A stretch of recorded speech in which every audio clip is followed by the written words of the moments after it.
नमस्कार, आप देख रहे हैं न्यूज एक्सप्रेस। मेरा नाम है ऋतिक ठाकुर।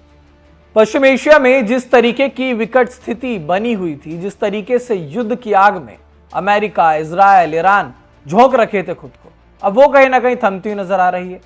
एक एमओयू साइन किया गया है जिसमें 14 बातें हैं, जिनमें सारी बातें लिखी गई हैं डोनाल्ड ट्रंप और ईरान के राष्ट्रपति मसूद पजेश्कियान की तरफ से ये सिग्नेचर हुआ। और इसमें तमाम बातें हैं, जैसे परमाणु को लेकर के और पुनर्निर्माण ईरान को लेकर के, उसके बाद स्टेट ऑफ हॉर्मुज को लेकर के, सारी बातें इसमें की गई।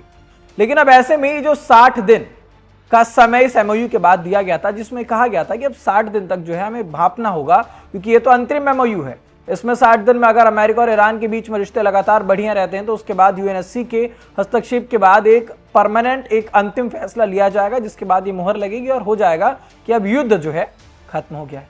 लेकिन इसके बाद एमओयू के बिल्कुल 60 दिन का जब समय मिला, उसके एक दिन बाद ही अमेरिका और इजराइल के बीच फिलहाल एक बड़ी तकरार नजर आ रही है।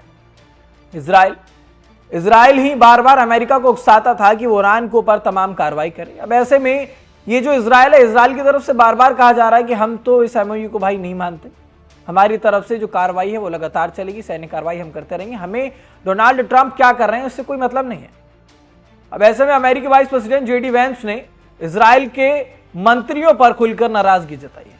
उन्होंने एक वीडियो में कहा है कि दुनिया में फिलहाल इजराइल का एकमात्र पावरफुल एलाई अमेरिका बचा है और आप उसी पर हमला कर रहे हैं। ट्रंप प्रशासन ईरान के साथ डील कर रहा है, जबकि इजराइल के कुछ कट्टर जो मंत्री हैं वो इस डील की तीखी आलोचना कर रहे हैं।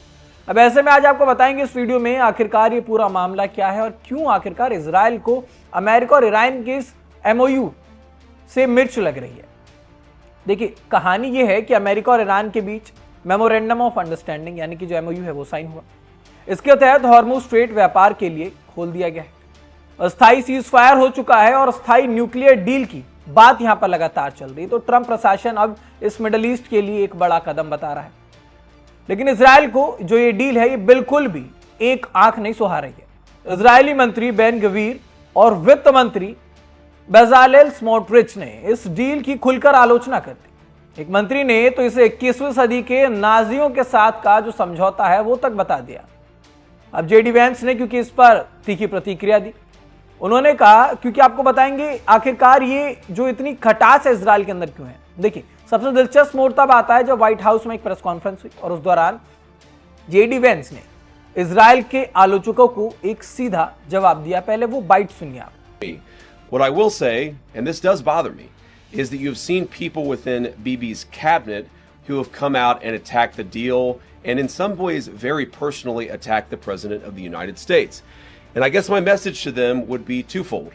Number one, Donald J. Trump is the only head of state in the entire world who is sympathetic to the nation of Israel at this moment in time. And he happens to be the head of state of the world's superpower. If I was in the cabinet of the Israeli government, I might not be attacking the only powerful ally that I have anywhere left in the entire world. तो उन्होंने साफ शब्दों में कहा है, Donald Trump इस वक्त पूरी दुनिया में इजराइल के प्रति सहानुभूति रखने वाले इकलौते राष्ट्राध्यक्ष हैं। अगर मैं इजराइल सरकार के कैबिनेट में होता तो शायद दुनिया में बचा हुआ इकलौता पावरफुल एलाई अमेरिका उस पर हमला नहीं कर रहा होता। तो पिछले 3 महीनों में इजराइल की सुरक्षा की अगर बात करें तो यहां पर तमाम जो हथियार इस्तेमाल हो रहे थे उनमें से 2/3 लगभग अमेरिकी कारखानों में तैयार हो रहे थे। अमेरिकी टैक्स पेयर्स के पैसों से उसमें काम किया जा रहा था। तो वैसे में लगातार जो ये मिडल ईस्ट में इजराइल की तरफ से कार्रवाई ईरान पर हो रही थी, उसमें अमेरिका पूरा सपोर्ट कर रहा था, या यूं कहे कि इजराइल के कंधों पर ट्रंप ने अपना हाथ रख रखा था। लेकिन हाँ, गौरतलब ये भी है कि कई बार ये कोशिश की गई कि सीज फायर हो, मध्यस्थता की जाए, बातचीत की जाए और उसके बाद युद्ध को रोका जाए। लेकिन जब जब इस तरीके की कार्रवाई की गई है तब तब इजराइल ने जो है कोई ना कोई कार्रवाई की और इस पर ट्रंप कई बार विफल भी चुके हैं। अब ऐसे में जेडी वेंस ने तमाम बातें कही हैं। जेडी वेंस ने कहा कि इजराइल में जो लोग ये सोच रहे हैं कि उनका सबसे बड़ा दुश्मन अमेरिका का राष्ट्रपति है, उन्हें हकीकत की खुशबू सूंघनी चाहिए।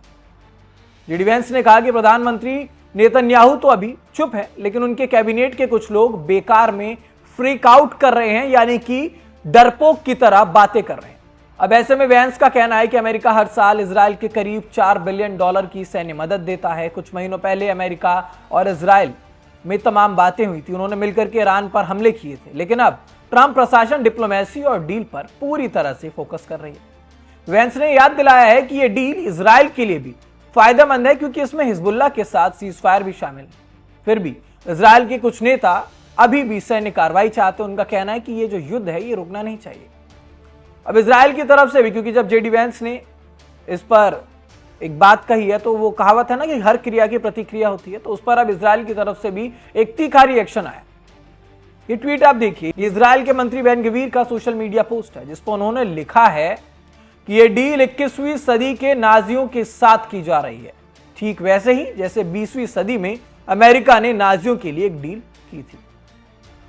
तो नेतन्याहू फिलहाल चुप है, लेकिन इजराइल के अंदर तनाव साफ साफ दिख रहा है। अमेरिका में प्रो इजराइल लॉबी में सभी सक्रिय हैं। दोस्तों, ये घटनाक्रम जो हो रहा है अभी लगातार, क्योंकि एक बार सीज फायर की बात होती है, फिर वो सीज फायर जो है 60 दिन का बीच बीच में टूटता हुआ नजर आता है, और फिर जैसे तैसे अगर कहीं साम दाम दंड भेद हर काम कर लिया गया और उसके बाद जाकर के जैसे तैसे एमओयू साइन हुआ है। अब जब ये एमओयू साइन हुआ है तो इसमें इजराइल पूरी तरह से हस्तक्षेप कर रहा है। तो ये घटनाक्रम बताता है कि कोई भी गठबंधन हमेशा के लिए नहीं होता। अमेरिका हमेशा अमेरिका फर्स्ट नीति पर चलता है और अनावश्यक जो बिना मतलब की चीजें होती है उससे बचने की कोशिश भी कर रहा है। तो वहीं इजराइल को लग रहा है कि उनकी सुरक्षा से समझौता किया गया। जेडी वेंस का यह मैसेज बहुत साफ और सटीक है कि दुनिया में तुम्हारा सबसे बड़ा दोस्त फिलहाल अमेरिका है, हमसे नाराज मत हो।